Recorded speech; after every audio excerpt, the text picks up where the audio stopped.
एक महीना पहले जो भर्ती बोर्ड अखबार में और जगह जगह ये ट्वीट कर रहा था, बता रहा था कि भाई हम लोग जनवरी के एंड में या फरवरी में आप लोगों के लिए 35,757 पदों पर, लगभग 36,000 पदों पर आपकी भर्ती निकाल देंगे। आज उसका एक ऐसा जवाब आ गया है जो अपने आप में बहुत कुछ कहता है, बहुत कुछ बताता है और यूपी की भर्ती प्रक्रियाओं की एक शर्मनाक स्थिति को आपके सामने रखता है। ठीक है, बहुत सारे लोगों को ये बात बहुत अजीब लग सकती है, हो सकता है कोई पुलिस वाले भाई भी देख रहे हो, नहीं देख रहे हो, इस वस्तु स्थिति सबको पता है। यूपी में जो हालात चल रहे हैं उन हालातों को अगर देखा जाए तो मुझे नहीं लगता कि जितने समय से मैं देख रहा हूं इस कंपटीशन के फील्ड को, उससे उसके पिछले पूरे इतिहास का, मतलब जितना भी 10-12 साल का समय है, उसमें सबसे घृणित और सबसे गिरा हुआ जो टाइम और भर्ती प्रक्रियाएं चल रही है वो ये है। इससे पहले इतना बुरा हाल कभी ना देखा गया, ना कभी सुना गया। मैं किसी भी राजनीतिक पार्टी को यहां पर टारगेट नहीं कर रहा हूं। मैं टीचर हूं और आप एक स्टूडेंट हैं, तो हम लोगों का धर्म, जाति, बिरादरी, जो भी कुछ है वो शिक्षा है, पढ़ना पढ़ाना और अपने काम से काम है। परंतु जिस तरह का बर्ताव वर्तमान में शासन द्वारा किया जा रहा है या प्रशासन द्वारा किया जा रहा है, वो चीजें ठीक नहीं हो रही हैं। आज ही भर्ती बोर्ड का बयान आया और उस बयान में आपको हंसी आएगी देख करके कि यूपी पुलिस भर्ती जो आनी है 36,000 पदों पर, 35,757 पदों पर, उसके मामले में बयान आया है कि भाई हम लोग ये जो एग्जाम आपका करवाने वाले थे, ये अब एग्जाम नहीं होगा, अब से कुछ महीनों बाद हम लोग विज्ञापन निकालेंगे, क्योंकि कोई भी जो कंपनी है वो टेंडर नहीं ले रही है। और क्यों नहीं ले रही है? नकल माफियाओं के डर की वजह से। पुलिस ये कह रही है कि चोरों की डर की वजह से कोई कंपनी यहां पर आपके एग्जाम करवाने के लिए आगे नहीं आ रही है। मैं पूरी न्यूज दिखाता हूं आपको। मुझे मतलब मैं सोच के हैरत में हूं कि क्या चीज है, और इस चीज से यह भी क्लियर हो जाता है कि पिछली भर्तियों में क्या हुआ है। आप यहां पर देखिए, यहां पर देखिए क्या लिखा है, सिपाही भर्ती परीक्षा कराने से बच रही कंपनियां। तो जो कंपनी है, तो पहली बात तो कंपनी क्यों करवानी है? आप पहले करवा रहे थे, आप ही करवाओ ना, आप ही कंडक्ट करवाओ, कंपनियों को क्यों लेके आना है? अब इसमें क्या है कि गड़बड़ कैसे होगी, कैसे गड़बड़ कराई जाएगी? जैसे यूपी पुलिस सब इंस्पेक्टर में गड़बड़ कराई, आज तक उसमें बच्चे पकड़े जा रहे हैं, कोई उसमें कहने सुनने वाला नहीं है, कुछ भी, मतलब उसमें जांच का कोई मुद्दा नहीं है। हम हमेशा से जांच की बात कहते रहे, सारे राज्यों में जहां भी कुछ गड़बड़ हो रही है, जांच हो रही है, या कोई भी उन पर भर्तियों पर एक्शन लिया जा रहा है, पर यहां पर ऐसा कुछ भी नहीं हो रहा है। अपने आप क्यों नहीं करवाते, ये बात सोचने समझने वाली है। ऐसा कुछ भी समझ में किसी को नहीं आ रहा है। यहां पर ये देखो क्या लिख रहा है भर्ती बोर्ड कि सिपाही भर्ती की लिखित परीक्षा कराने में मुश्किलें आने लगी हैं। परीक्षा कराने वाली कंपनियां इसका काम लेने से पीछे हट रही हैं। ठीक है, पीछे हट रही हैं। क्यों हट रही हैं? शर्म आने वाली बात। 6 माह पूर्व एक ही कंपनी ने टेंडर डाला था, अब वह भी यह काम नहीं करना चाहती। 6 महीने पहले किसी कंपनी ने टेंडर डाला था, वो कौन होगी? NSCIT होगी, और उस पर पूरा का पूरा आरोप लग रहे हैं, तो वो पीछे हट रही है, ये वो तमाम चीजें। ठीक है, ये बात पूरी है। चलो NSCIT ना भी हो और कोई कंपनी हो, तो वह काम नहीं करना चाहती।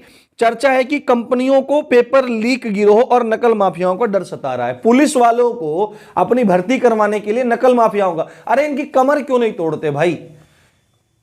यदि भ्रष्टाचार अगर करना होगा तो फिर यही चीजें होंगी। अगर भ्रष्टाचार मुक्त करना होगा, फेयर तरीके से भर्ती कराओ। देखो, एक बार निरस्त करता, दोबारा करो, तिबारा करो, चौबारा करो, 5 बार करो, कमर तोड़ दो नकल माफियाओं की, गिरोह वालों की, बिल्कुल एस्टेसी कर दो इनकी। पर नहीं, हमें तो ऐसा करना नहीं है। हमको तो कोई बात ना फेयर करनी है, सरकार भी कह रही है पारदर्शी है और अच्छे तरीके से हो रही है, समयबद्ध हो रही है, कुछ नहीं हो रहा, लोगों की जिंदगियां बर्बाद हो रही हैं। इससे ज्यादा कुछ भी यहां पर चीजें नहीं हो रही है। ये देखो यहां पर, और सुनो, सुरक्षा एजेंसियों और कंपनियों की परीक्षा की गोपनीयता बरकरार रखने की तमाम कवायदों पर नकल माफिया की सक्रियता भारी पड़ रही है। मतलब सरकार और जो सुरक्षा एजेंसी हैं, जो कंपनी है, ये कितना भी एग्जाम को फेयर कराना चाहती है, पर वो करा नहीं पा रही है। नकल माफिया हर जगह सेंध लगा रहे हैं। तो इसका कारण जानना चाहिए, इस पर काम करना चाहिए। इन बच्चों का क्या भविष्य होगा? दूसरी बात है, भर्ती लेट होती जा रही है, लोगों की उम्र निकल गई, फिर आप भर्ती दोगे, उसमें एज की छूट भी नहीं दोगे, तो लोगों का जीवन एक तरह से बर्बाद कर रही है। बिल्कुल मामला उत्तर प्रदेश भर्ती बोर्ड है करीब 36,000 सिपाहियों की सीधी भर्ती की लिखित परीक्षा कराने के लिए कार्यदायी संस्था का चयन करने की निविदाएं आमंत्रित की थी। लगभग 20 लाख बच्चे पेपर देने बैठेंगे। बोर्ड ने इस परीक्षा के आयोजन के लिए परीक्षा एजेंसी के चयन की कार्रवाई शुरू की थी। हालांकि एक ही निविदा आने की वजह से इस प्रक्रिया को निरस्त करना पड़ा, यानी कि आपकी भर्ती का कोई भी नामो निशान अब दूर दूर तक देखने को नहीं मिलने वाला है। अब भर्ती बोर्ड निविदाएं दोबारा आमंत्रित करेगा तैयारी कर रहा है, जिसमें करीब 3 माह का वक्त लग सकता है। यानी कि निविदाएं आमंत्रित करने में 3 महीने का समय लगेगा। 3 महीने का समय लगेगा। पता नहीं ये भर्ती कब आएगी, ठीक है, ये कुछ नहीं पता। नई प्रक्रिया शुरू करने से पूर्व बोर्ड ने पूर्व में निविदा में हिस्सा लेने वाली कंपनियों से संपर्क साधा, तो उसने भी हाथ खड़े कर दिए। जो पहले कोई कंपनियां थी उन्होंने भी हाथ खड़े कर दिए कि भाई तुम्हारे यहां तो नकल ही इतनी हो रही है, हमारे मतलब गड़बड़ होगी। पता नहीं, सब झोल मेल है, सब गड़बड़ पूरी। कंपनी ने कुछ माह पूर्व एक अन्य प्रदेश की पुलिस भर्ती की परीक्षा कराने का काम लिया था। परीक्षा के दौरान पेपर लीक होने से उसकी खासी किरकिरी हो गई। इसके बाद कंपनी प्रबंधन ने भर्ती परीक्षाओं से दूरी बनाना उचित समझा है। आर.के. विश्वकर्मा जी कह रहे हैं कि पिछली बार एकमात्र निविदा आने की वजह से प्रक्रिया को निरस्त करना पड़ा था। बोर्ड फिर से निविदाएं आमंत्रित करने जा रहा है। उम्मीद है इस बार कुछ नई कंपनियां इसमें रुचि दर्शाते हुए लिखित परीक्षा कराने का जिम्मा लेंगी। तो मतलब ये सारी चीजें पूरी चल रही हैं भाई, हद है।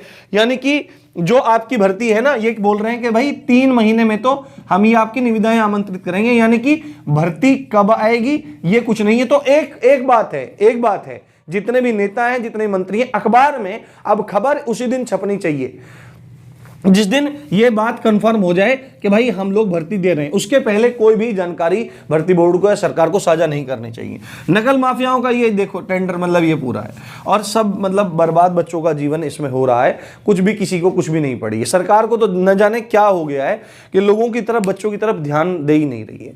तो ये हाल है, पूरे बुरे हाल हैं। तो ऐसे में अब आपको क्या करना चाहिए, अब आप ध्यान से सुन लीजिए। ऐसे में आप लोगों को अब जो और भर्तियां हैं, ठीक है, अभी एसएससी जीडी का आपने एग्जाम दिया, जो सेंट्रल की भर्तियां हैं, एसएससी वगैरह हैं, उनमें आप लोगों को ट्राई करना चाहिए। अगर और किसी को लगता है कि वहां हम ट्राई नहीं कर सकते हैं, तो भाई अपने काम धंधे आपको खोल लेने चाहिए। अपना कुछ ना कुछ काम धंधा, प्राइवेट जॉब, जहां भी आपको करना है कर लेना चाहिए। साथ के साथ इसको भी आप तैयार करते रहो। जब भर्ती आएगी आप इसमें भी ट्राई करते रहें, पर पूरी तरह से इस पर निश्चिंत होकर ना बैठें। तो यही बात मुझे आपसे कहनी थी, यही बात मुझे आपसे बतानी थी। कोई अच्छी जानकारी होगी तो मैं आपको बताऊंगा। अब देखो, ऐसे में अगर मैं क्लास भी डालूं तो ऐसे में कौन भी क्लास देखेगा, क्योंकि रुचि नहीं है, सामने टारगेट नहीं होता, कौन देखता है। तो ये सब चीजें रहती हैं। तो आप भी पढ़ते रहिए, मैं भी आपके लिए कुछ नए नए कंटेंट अब लेके सामने आऊंगा। आप उनको देखिए, उनसे आपका ज्ञानवर्धन होगा, आपकी चीजें बढ़ेंगी। इसी अच्छी बात के साथ आप देख रहे थे राम जी की पाठशाला। मैं हूं राम भारद्वाज। जय हिंद, जय भारत।